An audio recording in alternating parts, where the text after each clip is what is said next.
Oh, the knives are out for Tulsi Gabbard. They're going after her for, of course, all the wrong reasons. A Catholic school has been absolutely desecrated. And we got another one about how to protect your house of worship. There's very interesting stuff coming up. And don't assume your church is prepared to stop threats. That's what we're going to talk about. All that and more coming up. Welcome to the Jay Sheldon Show. Yeah, it's hump day halfway through the week. It is a Wednesday. Good morning, Danny. Good morning, all. Great to have you along for the ride here. And we are live on Rumble. And of course, we are also going to upload this recording of the show to YouTube, our YouTube channel, and also to X. You can find the show there. You want to watch it later on. And of course, the audio goes out as a podcast on Spotify, Apple iTunes, all the podcast platforms. So check them out. It's there, and we look forward to hearing from you.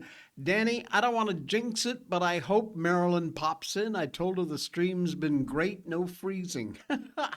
Yeah, we've been working unbelievably hard, including with some people from Rumble, on trying to get this thing fixed. It ain't perfect, but it's getting a lot better. So thanks to the Rumble folks, thanks to you guys. Yeah, it's a bit better. All right.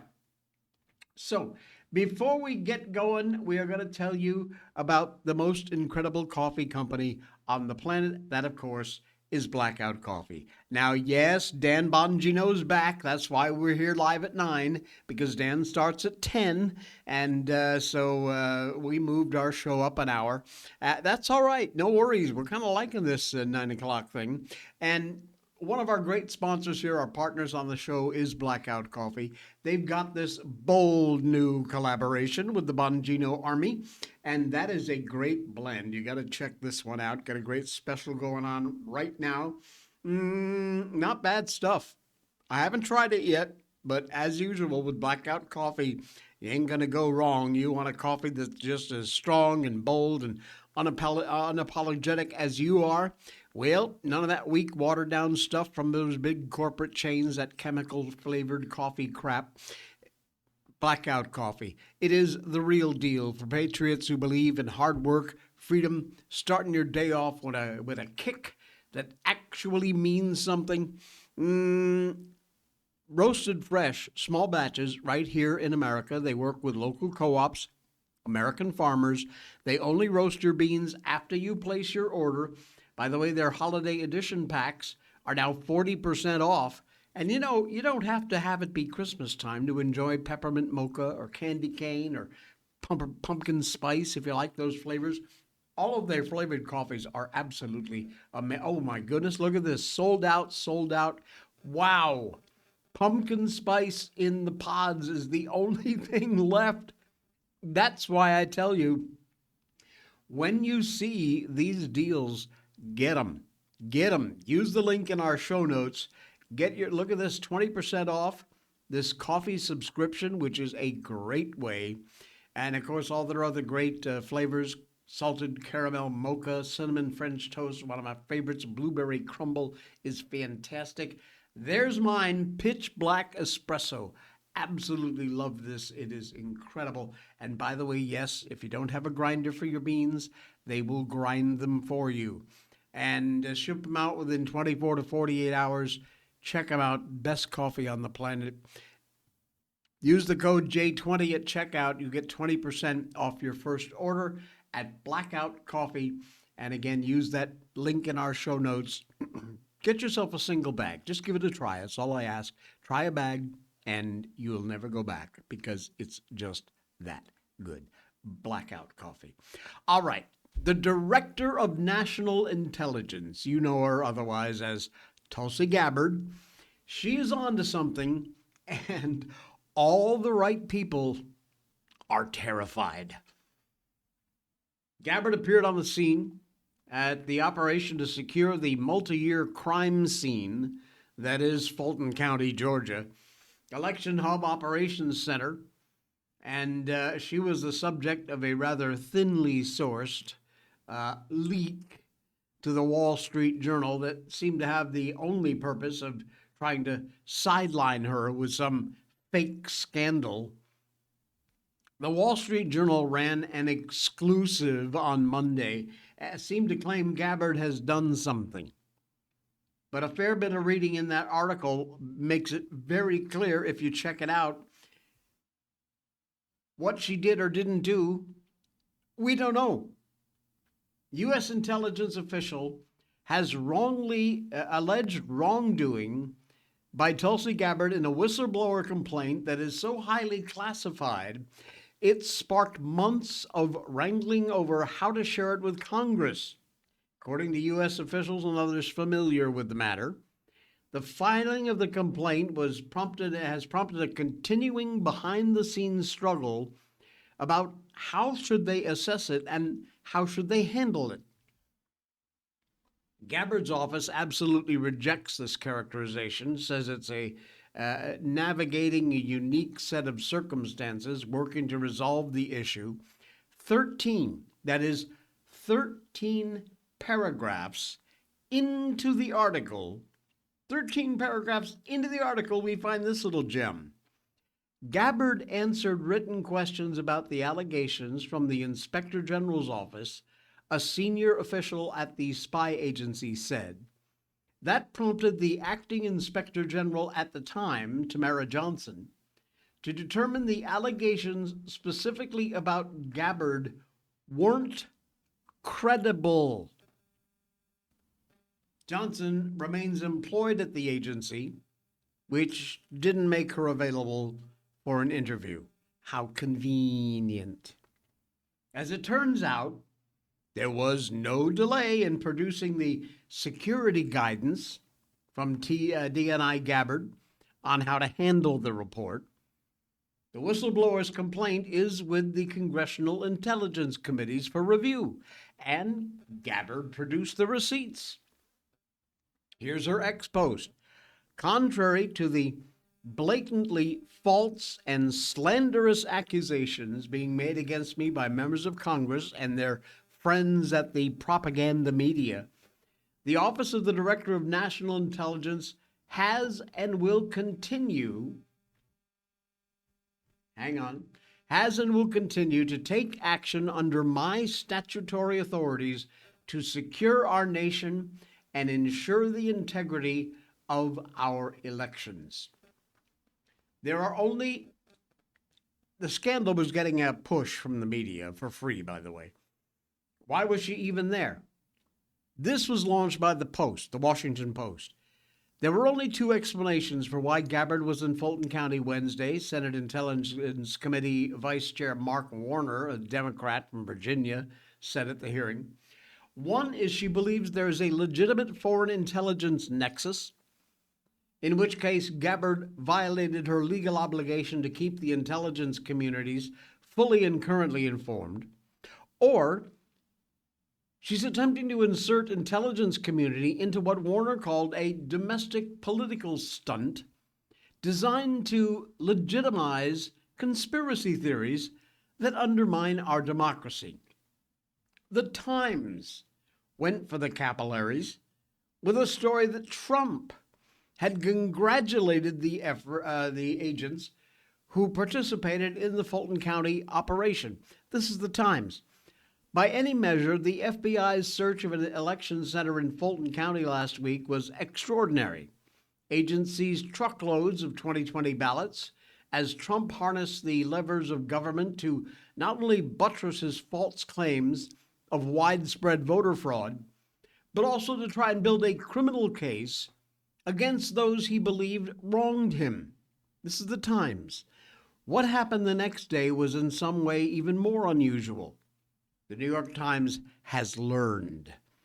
Behind closed doors, Tulsi Gabbard, DNI, met with some of the same FBI agents, members of the Bureau's field office in Atlanta, which is conducting the election inquiry. 3 people with knowledge of this meeting reported that. They couldn't say why Ms. Gabbard, who also appeared at the site of the search, was there, but her continued presence has raised eyebrows given that her role overseeing the nation's intelligence agency does not include on-site involvement in criminal investigative work. Now, This is obviously a completely coordinated campaign between the three most prestigious print outlets in the country, just trying to discredit Gabbard and her investigation. This investigation is beginning to totally look like the 2020 elections were absolutely and completely fraudulent. It's eerily similar to how the deep state worked to sandbag Trump during his first term.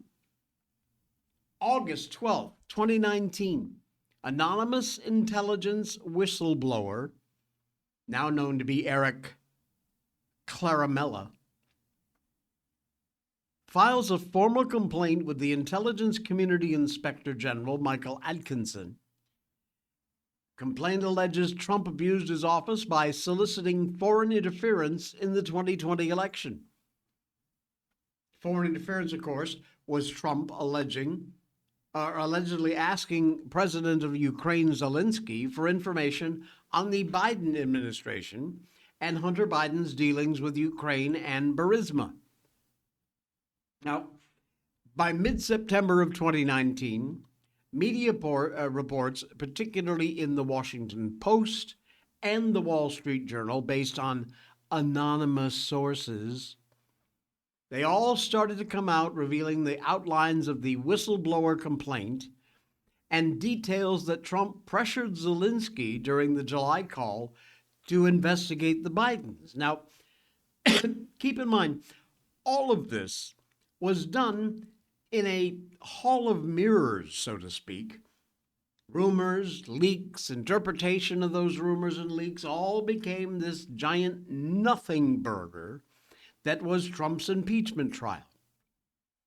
They said the impeachment served the purpose of freezing U.S. diplomacy and hamstringing Trump for a crucial period of time as the oatmeal-brained, demented Joe Biden was prepping to be the Democratic nominee for president.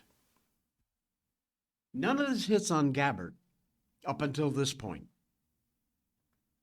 None of it certainly enough to force her resignation.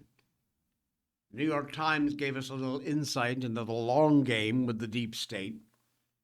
First, evidence is out there lurking in the back rooms of the Fulton County, Georgia, some other jurisdictions where a huge number of Biden ballots mysteriously appeared after the polls closed. The problem right now is how to prevent them from ever being subjected to public scrutiny. By speaking with the investigators, Mr. Trump may have provided significant ammunition to any further defense should the investigation yield any criminal charges. His conversation with the agents would probably become part of an effort to have the case dismissed as a vindictive prosecution. Alternatively, if such a case went to trial, the defense lawyers presumably try to elicit testimony from the FBI agents who spoke to the president in the early stages of the investigation, possibly from Trump himself. Now, the very fact that someone is pulling out all the stops to try and discredit this investigation into election integrity in 2020 and presumably since, this, folks, is a sign that something very criminal and very dangerous is going on. It's also a sign that those behind that election, even if they aren't trying to pull that same trick again in 2026 and beyond, are absolutely terrified if what they're doing comes to light. If our elections are corrupt, that calls into question every action of the government. It breaks the bond between we, the people, and the founders that was created back in 1787, folks. It isn't difficult to believe that Foreign actors who are hostile would be involved, as well as our own self-hating elites. The fact that Gabbard was on the ground for the FBI serving a search warrant points to a significant intelligence problem, alongside the raw criminality that exists. And that sort of reaction indicates there is a lot more to come in this investigation, and you better be keeping an eye on it, because it is and will continue to be an absolute nightmare. This, folks, is nutso time. Absolute nutso time. And of course, like I said, they're going out. The knives are out for Tulsi Gabbard. They're doing everything they can to try and put her in the dark light. It isn't going to work. We're ahead of the game. We know what you're up to. We're watching you. How weird is this one? Dr. Jill.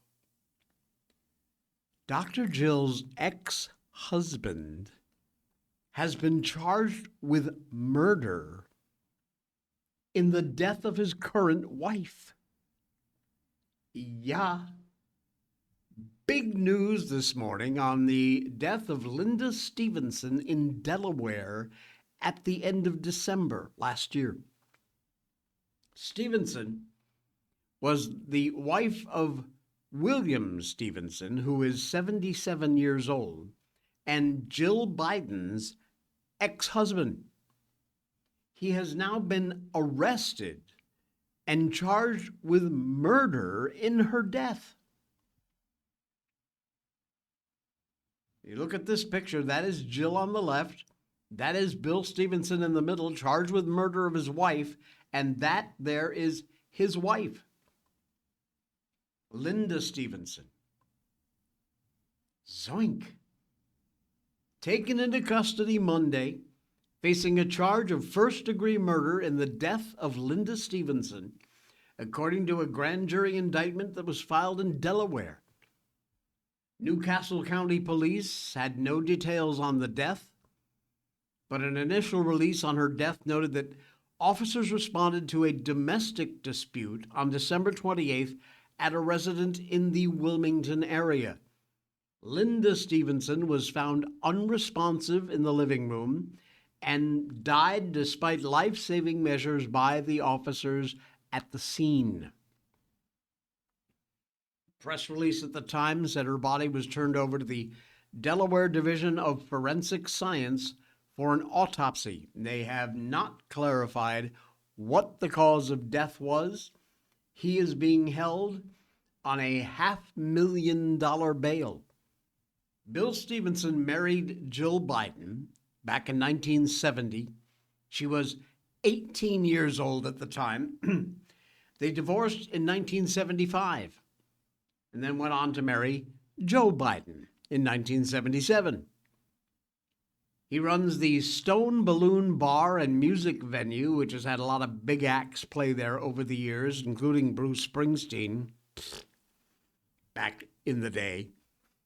And Stevenson had previously raised questions about Jill and Joe being involved in a relationship while she was still married to him. He also accused Joe Biden of weaponizing the government against him. Now, so far there has been absolutely no reaction from either Jill or Joe Biden on this matter. Don't know, but her ex has been arrested for murder. Wow, that is a story. Danny says, Jill sure has a thing for criminals. You think? Yeah, that would appear to be quite true, I'm afraid. Oh, man. Hey, remember yesterday we did the story about that ridiculous idiot checkpoint from the anti-ICE crew in Minneapolis? Well, guess what? The anti-ice crew ain't very happy about what just happened to their checkpoint in Minneapolis. As we told you yesterday, the crew was putting up checkpoints at intersections, and they were trying to check for ICE vehicles to prevent them from passing. They claimed they were running license plates on cars to see if the people were ICE. They were confronted by the police about their actions, but as you saw in the video, they didn't clear them out of there, which was, to me, absolutely insane. Well, the Daily Caller News Foundation journalist Jorge Ventura got assaulted when he went to investigate what was going on. Ventura said they had been stopping vehicles and asking for IDs. So they were upset about ICE, which is acting according to the law, but apparently they just don't see the hypocrisy there of their own actions when they stop people masked and check who you are in order to screen who's coming into their neighborhood. Unbelievable. Take a look at this Fox News interview with Jorge. Come on, man.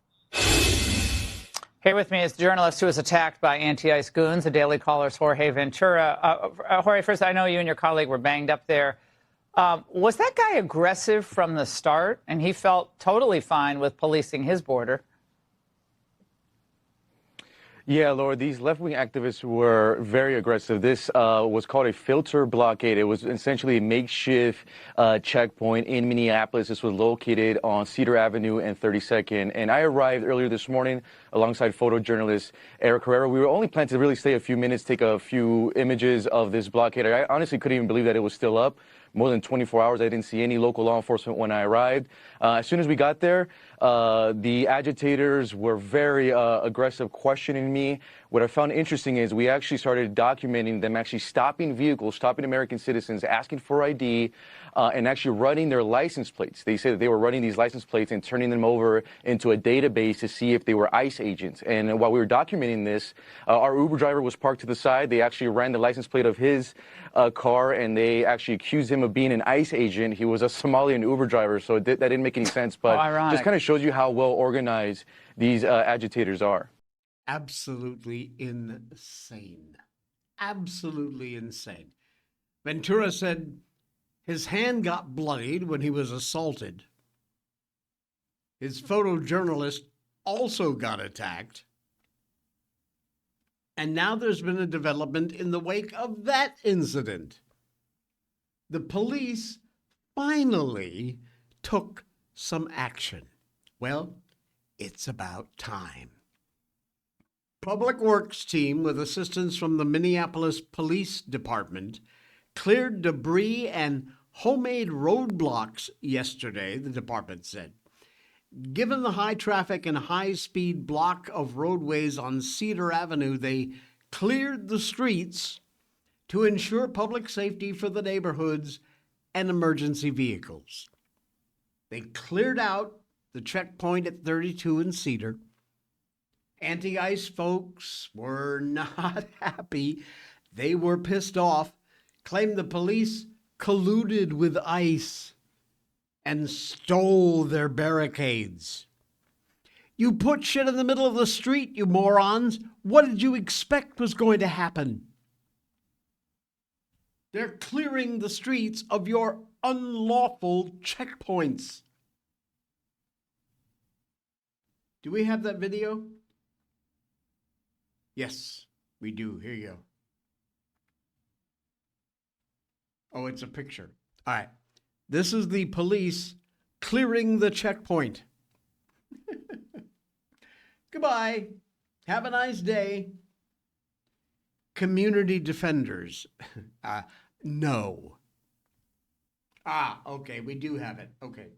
Here is a little piece of video of the police actually dismantling these That's not idiots. your fucking chair, man.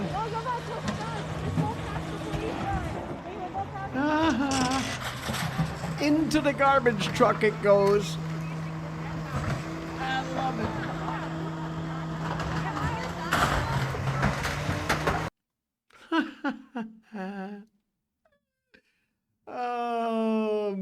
They said police were trying to demoralize them. I would say you've done a pretty good job of doing that all by yourselves. Police should have acted a whole lot earlier, frankly. Can we laugh at how funny this is? I mean, seriously, the account says it's in the Netherlands, but they have a VPN. So the chances are they're in Minneapolis. This is a post made by Minneapolis Spring. They want us to be demoralized, but keep in mind, blockades are cheap to set up and not mean to function around the clock. Takes almost no effort for people to set up another filter blockade, but this strategy will only work if we keep building momentum with more blockades. They said right there, it would take little effort to set up another filter blockade, and they need to build momentum. This is so dumb. The police will come right along and they'll just rip it down again, we pray. ICE can just, like I said yesterday, here's where your blockade is. They're going to go around the other way. It's called GPS. Maybe you haven't heard of it. All they're doing is pissing off the locals. That's it. People trying to get home from church, trying to get home from school, work, whatever it is. And this is just, and it's a good thing, going to just turn people off from this whole anti-ICE bullshit drama. Incredible. Danny, I'm laughing. I was doing some dusting for my Super Bowl party, and I had to stop and watch. Definitely laughed. Oh, by the way, Danny, whatever happened with the gingerbread man? I used the QR code. I sent that in, but I never heard anything. We didn't talk about that really on the air because I wasn't sure if, it was something we wanted to publicize. But I'm just asking you, did something happen? I hope they got it. I'll tell you, I know it's a 1-to-1 with me and one of my favorite P1 viewers here. But if it's okay, I will tell you the story. It's a great story. All right.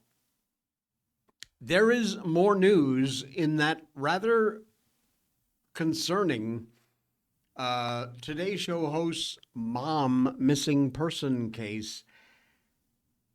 It's not really good news, I'm afraid. We told you Monday about the case of 84-year-old Nancy Guthrie, last seen between 9:30 and 9:45 local time Saturday night in Catalina Foothills in Arizona.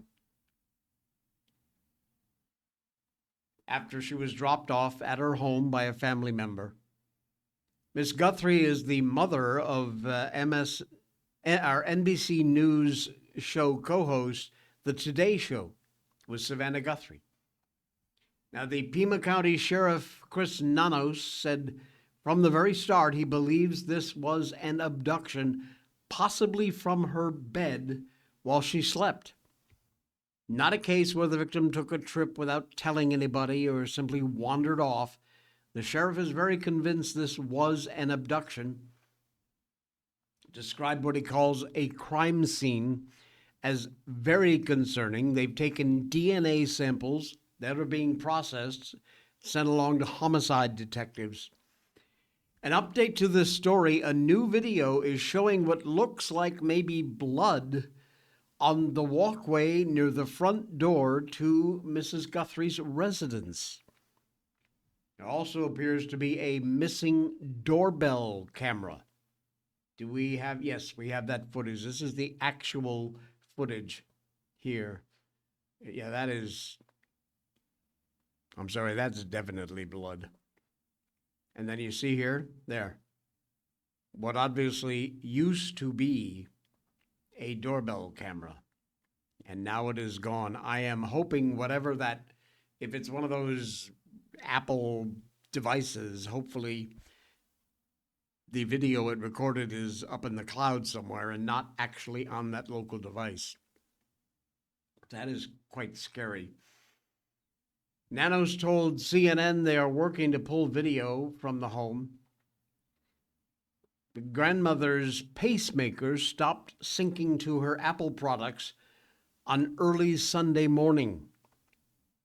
Nancy Guthrie's pacemaker stopped syncing with her Apple device pre-dawn Sunday.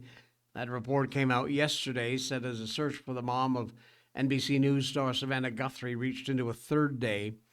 This implanted medical device lost contact with Apple products belonging to the 84-year-old around 2 a.m., according to law enforcement. Authorities got to her Arizona home hours later, around noon. Nancy's phone and Apple Watch still inside the house, according to sources. Nanos shared the sheriff on Tuesday night that an alleged ransom note was sent to the local news station in Arizona, KOLD. It was being looked into. The note, which the station received Monday, agreed not to report on it, contained very specific details about the home and what Nancy Guthrie was wearing that night. Pinellas County Sheriff Chris Nanos said although he could not confirm the accuracy of the information or the legitimacy of this note. Wow. Yesterday morning, Nanos declared the air and ground searches you see are slowed down. These things are going to slow down as we push more into the investigative side of this. Horrible story. I try to not too much read into that, but the statement and the look on the sheriff's face in response to a question about whether he believed Mrs. Guthrie was still alive just increases all that kind of worry that there will not be a positive outcome to this. Do we have the sheriff? Yes, we do. Let's play a piece of that. In terms of rescue versus recovery, I know you're still calling it a search and rescue. I also know your homicide detectives are part of this investigation. Do you believe you are still looking for Nancy Guthrie alive at this point, that she could be held somewhere? And if so, do you believe that is local in the Tucson area or that she's been taken somewhere much further at this point?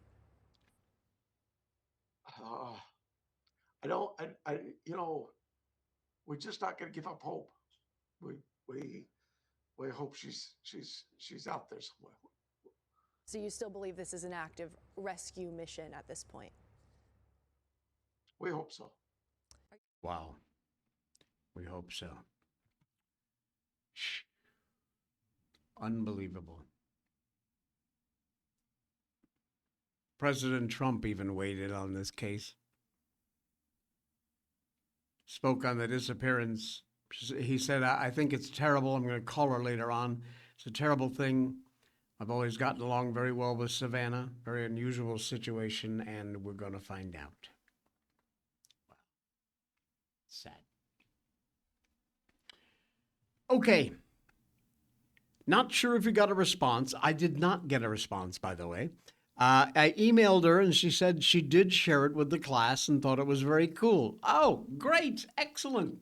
Can I share with my audience here what happened? Because I never actually did that. I wasn't sure if I was able to do that. So let me know if it's something I can share out there. Trust me, it's a cool story. And if it's okay for me to share it, I will do that. All right. Jobs Americans won't do. Okay, before we get to that, Danny says, absolutely. I sent her your video too. Okay, here's the deal. Danny's little kid, it's AJ, right, Jack? Correct me if I'm wrong. And his school put out a challenge. They made these little paper cutout gingerbread men. Jack, okay. Hi, Jack.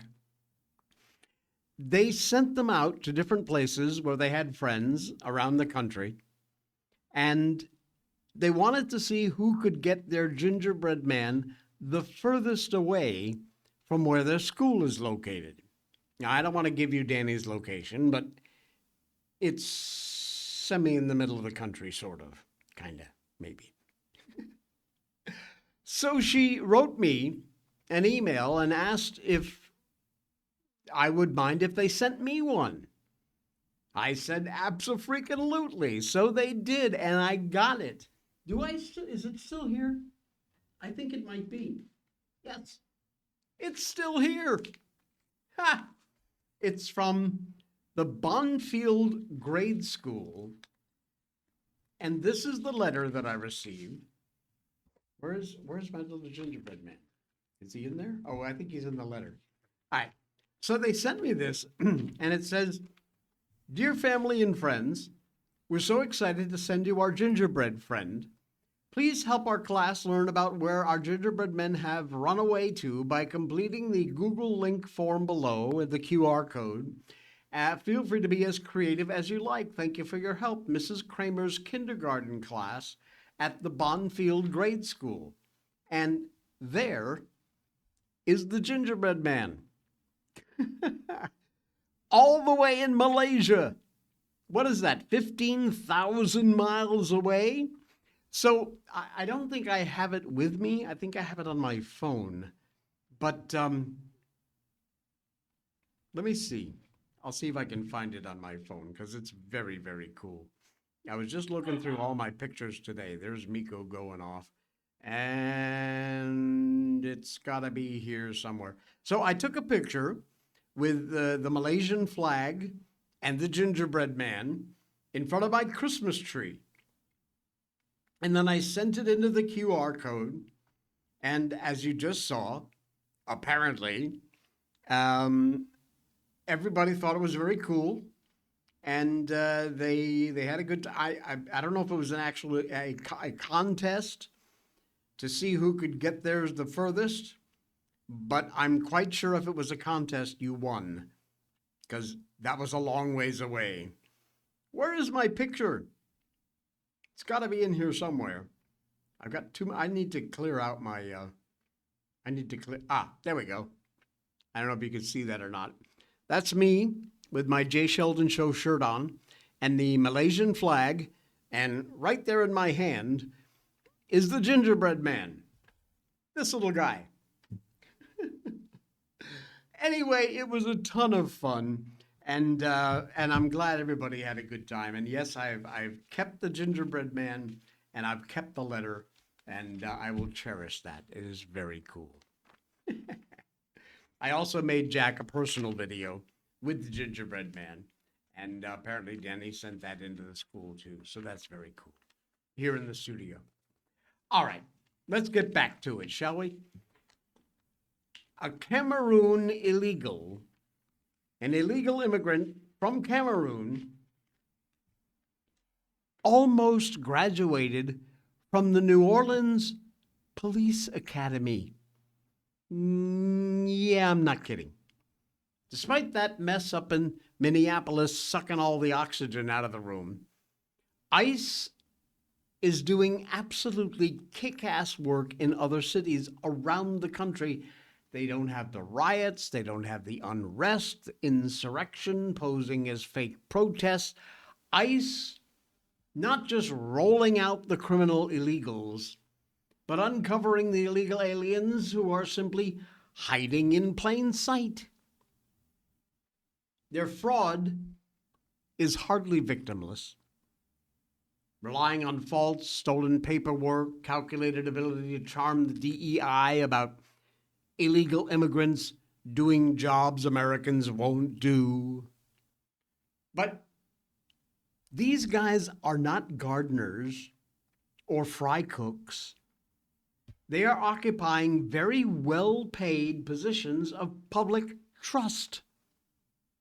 That should involve a very high degree of rigor in vetting so we can be sure these people are not just illegals, that they are actually a legal citizen who's supposed to hold that job. The best of the best. Well, sadly, apparently, that's not the case. It is more widespread than most of us realize. Des Moines, Iowa. Some of these stories we covered.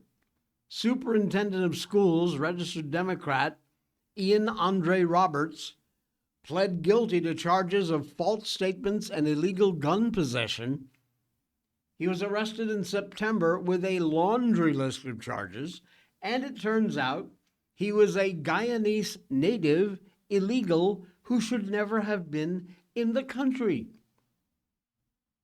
Last October, Hanover Park, Illinois police officer Radul Bajovic, arrested by ICE, came into the U.S. on a tourist visa, expired March 2015, never bothered to leave, released in federal custody in November on a $2,500 bond on unpaid administrative leave from the Hanover Park Police Department while his immigration case plays out. Well, here we go again. This time around, it's the New Orleans Police Department which has absolutely failed any kind of due diligence you could imagine. The arrest of an illegal alien recruited by their police department occurred last Wednesday, a week ago today. His name just released yesterday. Senior correspondent from Fox News reporting they've arrested a New Orleans Police Department recruit who they say is an illegal alien from Cameroon with an active deportation warrant.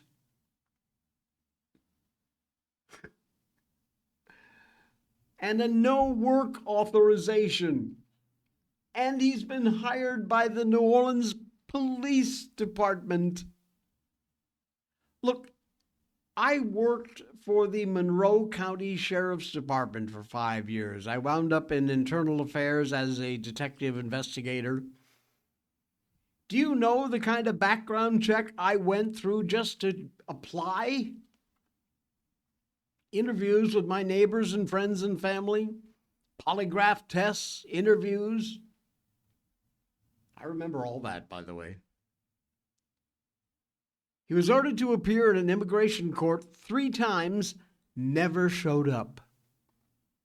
That resulted in an immigration judge ordering him deported in absentia. Was not only breaking the law with every step he took in this country illegally, but the New Orleans Police Department actually hired him and issued him a firearm.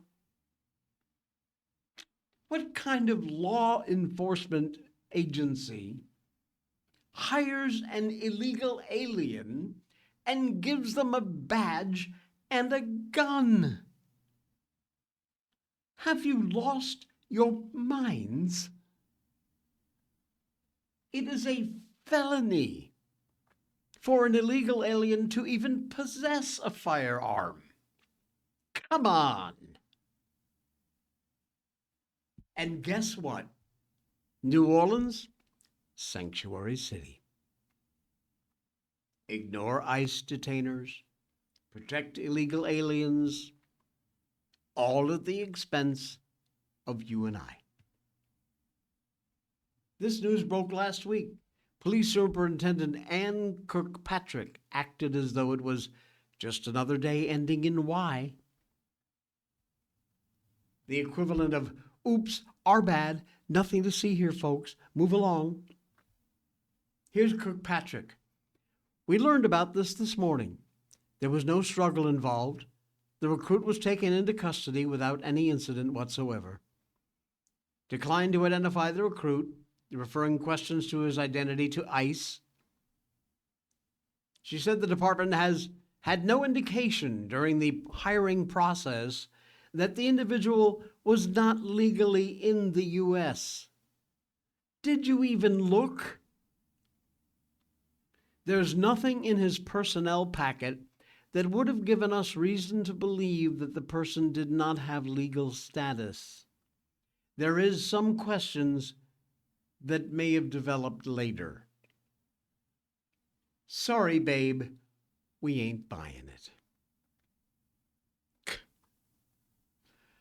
Unbelievable, these idiots. Absolutely horrible case out of California. A Catholic school there has been desecrated in a reported burglary.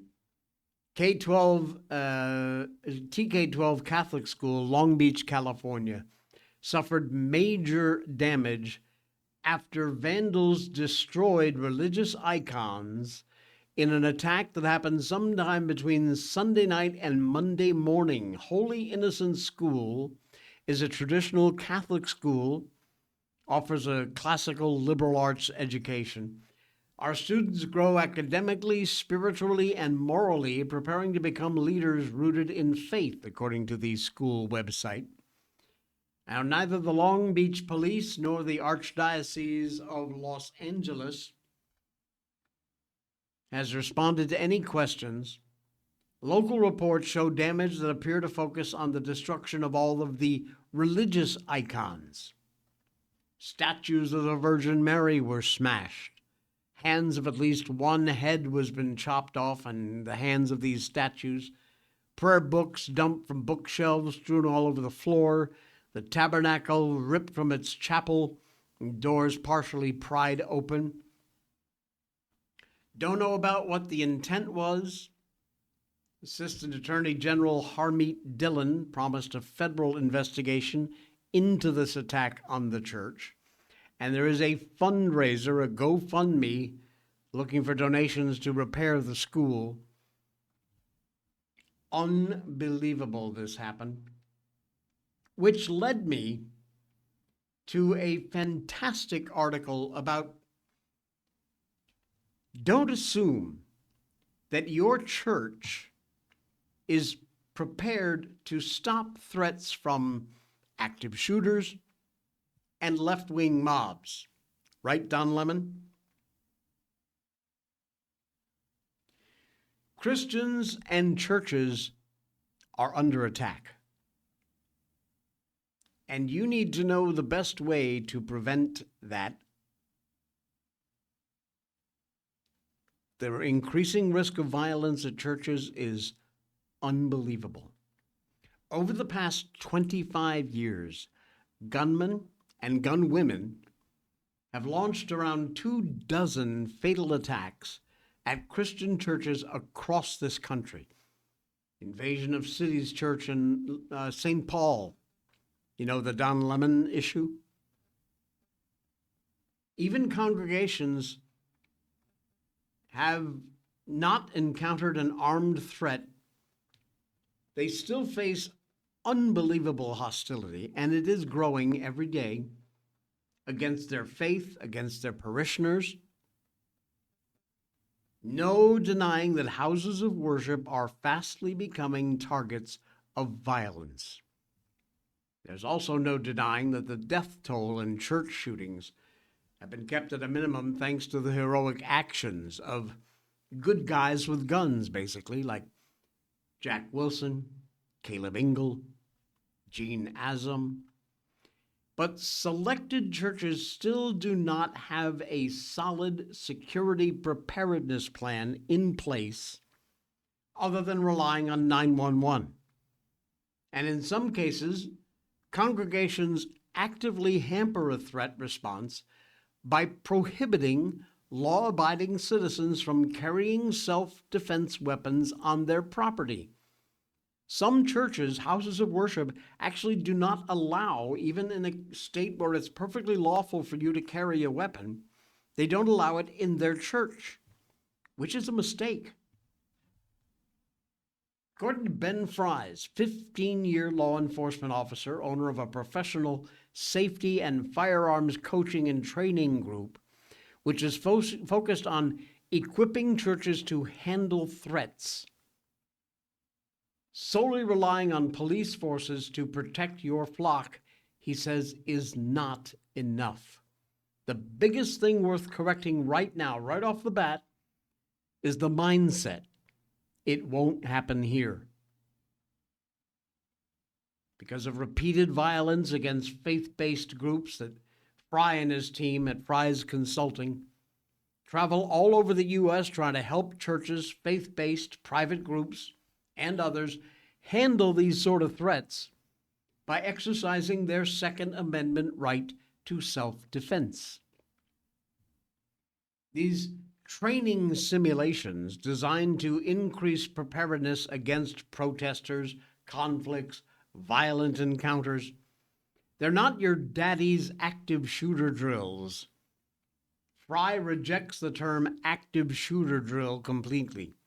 The narrative in their language that you use to formulate your thoughts makes your reality, so, says Fry. I want to be careful that we don't say active shooter training because I don't agree with that. We deter active threats. His course starts with evaluating the building's strengths and weaknesses, ends with a realistic run-through, sometimes featuring blank gunfire, of the church's team's response to a potential security breach in a sanctuary or a foyer or other places where worship happens. Incredible. More recently, he expanded the threat deference class to include more than just church safety team members, which they do have a lot of them. If your organization doesn't, speak to your pastor about it. Find out what the plans are. If there aren't any, you need to get some fast. He says, I want ushers, greeters, volunteers, church elders, leaders, anyone. And yeah, if you want to have part of your congregation show up, I'm all about this because I'm all about empowering and shifting the mindset from being a victim that, whoa, this is me, this is happening to me, and he wants to change that into the thought of, I am going to be a protector. Now, he acknowledges that a lot of congregants might not feel comfortable carrying a weapon because of state laws, lack of practice. He even encountered Christians who have an aversion to violence. They're hesitant to take a shot, even if a life or death situation is staring them in the face. But either way, Fry says everybody is eligible to take part. It should be a church-wide safety response. That first line of defense is your greeter, who helps your armed safety team intercept these problems. Fry says, I'm telling you it works. I've seen it work. We've had a 70-year-old woman on the team because, well, they've gone to their church for 20 years and they know what's normal and what's not. Brilliant. They're the ones who've been there forever and they know what the usual thing is. They can tell when something just doesn't feel right. And he's not exaggerating, this Fry's guy. 1 month after a Fort Wayne, Indiana church commissioned him to teach a threat deterrence course back in 2024, a man who allegedly expressed a desire to kill everyone brandished his weapon at a church's outdoor live nativity. Suspect reportedly slowed down by a security team that also prevented him from driving into the crowd. They united as one and stopped this gunman. Like I said, check with your pastor at your church. Find out what, if any, plans you have. And if the answer is, we don't have one, show them this podcast. You need to have one. It could very well be, sadly, a matter of life and death. Have we got time? Yeah, we have time. Okay. Just a quickie, because we've been so heavy this show. This is great. This is a little furry friend who knows what he likes. Take a look. This is so cute. He gets a pet, he gets a scratch, and then this person pulls his hand away and he says, no, I want some more. Give me more scratches. Aw, Look at that. He goes back for more. Come on, pal. Give me more. All right. Just had to lighten the mood a little bit towards the end of the show. That's it. Thank you, folks. Be sure and follow us. Watch our show over on YouTube. You can subscribe over there. We're on X also. We upload the show there. Of course, our podcast on Spotify, Apple iTunes, any place you get your podcast, you can find us. Join our Patreon account. We're over there. The link's in our show notes. And, of course, all of our great sponsors.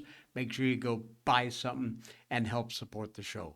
I will see you all again tomorrow.